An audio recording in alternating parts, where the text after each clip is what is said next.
খানাপাৰাত অনুষ্ঠিত অসম গ্ৰন্থমেলাৰ প্ৰতি গ্ৰন্থপ্ৰেমী ৰাইজৰ অভাৱনীয় সঁহাৰি। কিতাপৰ মহামেলাত পৰিণত হৈছে গ্ৰন্থমেলাৰ বাকৰি। পূৰ্বৰ সকলো অভিলেখ ভংগ কৰি ৮ দিনত ৫ কোটি টকাৰ গ্ৰন্থ বিক্ৰীৰ নতুন অভিলেখ গ্ৰন্থমেলাত। কালিলৈকে অনুমান কৰিছিলোঁ 4,40,00,000 মান টকাৰ গ্ৰন্থ বিক্ৰী হৈছে। আমি 6 কোটি অতিক্ৰম কৰাৰ আশা কৰি আছোঁ। বুৰঞ্জী গ্ৰন্থৰ প্ৰতি এতিয়া নতুনকৈ এক জাগৰণ হৈছে। তথ্য সমৃদ্ধ গ্ৰন্থৰ প্ৰতি নন ফিকশ্যনৰ বিক্ৰী বাঢ়িছে। এতিয়া উদাহৰণস্বৰূপে আমি প্ৰকাশন পৰিষদে প্ৰত্যেক দিনে 1 লাখ টকাৰ ওপৰত গ্ৰন্থ বিক্ৰী কৰি আছোঁ। দুই এটা প্ৰতিষ্ঠানে 4 লাখ টকা পৰ্যন্ত গ্ৰন্থ বিক্ৰী কৰিছে এদিনত। বিভিন্ন স্তৰৰ বিভিন্ন প্ৰজন্মৰ পাঠক আহিছে গ্ৰন্থমেলালৈ। হাতে হাতে প্লে কাৰ্ড লৈ আহিছে কণমানিহঁতো। মই আটাইতকৈ ভাল পোৱা কিতাপখন হ'ল বকুল ফুলৰ দৰে। বকুল ফুলৰ দৰে আচলতে এখন ক'ব গ'লে উপন্যাস আৰু খুবেই বেছি ভাল লাগে। মই পঢ়িছোঁ। 2025 বৰ্ষক ইতিমধ্যে গ্ৰন্থ বৰ্ষ হিচাপে ঘোষণা কৰিছে চৰকাৰে, আৰু সেইবাবেই গ্ৰন্থ ক্ৰয়ৰ প্ৰতি মুখ্যমন্ত্ৰীয়ে জনাইছিল আহ্বান। মুখ্যমন্ত্ৰীৰ আহ্বানলৈ সঁহাৰি পাঠক ৰাইজৰ। লেখক, পাঠক আৰু বিক্ৰেতা অনুপ্ৰাণিত হৈছে চৰকাৰৰ ইতিবাচক ভূমিকাৰ দ্বাৰা।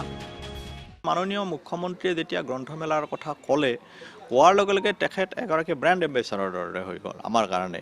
আমি ধৰি ল'লোঁ আৰু যে তেখেতেই গোটেই প্ৰচাৰৰ এটা সিংহভাগ তেখেতে আমাক সহায় কৰি দিলে। আমি বেলেগকৈ প্ৰচাৰ নচলালেও হৈ যায়। কিতাপৰ বৰ্ষ বুলি যিটো কৰিছে সেইটোৰ আৰু যিখিনি অলপতে এটা আৰু ঘোষণা কৰিলে যে চৰকাৰক এটা বেলেগকৈ এটা এলাউন্স দিয়া হ'ব কিতাপ কিনাৰ বাবে, সেইটো মই ভাবোঁ এটা খুব ভাল পদক্ষেপ। এই যিটো পদক্ষেপ লৈছে সেইটোৰ পৰা আমাৰ এজ এ প্ৰকাশকো যথেষ্ট সহায় হ'ব বুলি মই আশা কৰিছোঁ। কোভিডৰ পিছৰ পৰা সঁচাকৈ আমাৰ প্ৰকাশক বিক্ৰেতাসকলৰ অৱস্থাটো অতি বেয়া। গতিকে তাৰ মাজত আমি আশা কৰিম চৰকাৰৰ এই প্ৰতিশ্ৰুতি যদি কামলৈকে পৰিণত হয়। এটা বছৰ আছে আমাৰ হাতত। মই ভাবোঁ অসমৰ প্ৰকাশন উদ্যোগটো অন্তত যিখিনি পিছ পৰি গ'ল তাৰ ঠাইত 10 বছৰ আগবাঢ়ি যাব। মহাপুৰুষ শ্ৰীমন্ত শংকৰদেৱৰ ৰচনাৰাজিৰ পৰা আধুনিক যুগৰ লেখকসকলৰ গ্ৰন্থলৈ সকলো কিতাপৰে বিক্ৰী ভাল। পুৰস্কাৰপ্ৰাপ্ত গ্ৰন্থ, বুৰঞ্জীমূলক গ্ৰন্থ আদিৰ প্ৰতি বিশেষ আগ্ৰহ পাঠকৰ। এতিয়াও বিক্ৰীৰ শীৰ্ষত আছে হোমেন বৰগোহাঁই, অনুৰাধা শৰ্মা পূজাৰী, মৃণাল কলিতা, ৰুবুল মাউত আদিৰ জনপ্ৰিয় গ্ৰন্থৰ বিক্ৰী। অভাৱনীয় হাৰত বিক্ৰী হৈছে অনুবাদ আৰু শিশু গ্ৰন্থৰ। ইয়াৰ মাজতেই অমৰ চিত্ৰকথাৰ ট্ৰিংকলৰ প্ৰতি কেৱল শিশুৱেই নহয়, আগ্ৰহ দেখুৱাইছে আন বয়সৰ লোকেও। হোমেন বৰগোহাঁই ছাৰৰ কিতাপ যিখিনি আমি কৰিছোঁ বা বেলেগ প্ৰকাশনো কৰিছে সকলোখিনি চাহিদা যথেষ্ট ভাল। তাৰ লগতে অনুৰাধা শৰ্মা পূজাৰী হওক বা ইয়েছে দৰ্জে ধংচী ছাৰ বা ধ্ৰুৱজ্যোতি বৰা, সকলোৰে কিতাপৰ ভাল এটা চাহিদা আমি এবাৰ এই গ্ৰন্থমেলাত দেখা পাইছোঁ। মই আহিছোঁ অসীমত যাৰ হেৰাল সীমা, তেনেকুৱা পুৰণা ধৰণৰ, আৰু ইয়াৰ উইংগম।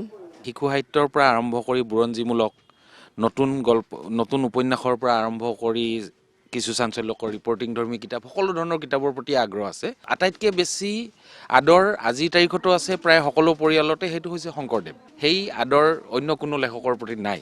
আহি কেনে খালি এইটোৱে সুধিছোঁ পাণ্ডি পামনে, চিকাৰী শম্ভু পামনে, সিহঁতে বহুত ভাল পায়। খালি সৰু ছোৱালীৰ কাৰণে, ল'ৰা ছোৱালীৰ কাৰণে নহয়, গোটেই অফ এভৰি এজ, কোনো এজ লিমিটেড নাই, চবে ভাল পায় আৰু কেৰেক্টাৰ টিংকলটো। শিশু গ্ৰন্থৰ প্ৰতি আগ্ৰহ আছে, আৰু বিশেষকৈ মই ইলাষ্ট্ৰেটেড বুক যিবিলাক কৰোঁ, কমিক্সৰ প্ৰতি সঁহাৰি যথেষ্ট ভাল। এইবাৰ মোৰ লাচিত বৰফুকনৰ কমিক্স এখন উলিয়াইছে। লাচিত বৰফুকনৰ কমিক্সখন এতিয়ালৈকে যথেষ্ট ভাল সঁহাৰি। পূৰ্বৰ চানমাৰী খেলপথাৰৰ পৰিৱৰ্তে খানাপাৰা খেলপথাৰত অনুষ্ঠিত হোৱা গ্ৰন্থমেলাই সৰ্বস্তৰৰ লেখকৰ সহযোগত সৃষ্টি কৰিছে গ্ৰন্থৰ নৱজাগৰণ, য'ত হাত আগবঢ়াইছে চৰকাৰ আৰু গ্ৰন্থপ্ৰেমী লোকে। কেমেৰা পাৰ্চন অতুল মৰাঙৰ সৈতে পংকজ কুমাৰ দত্ত, নিউজ লাইভ, গুৱাহাটী।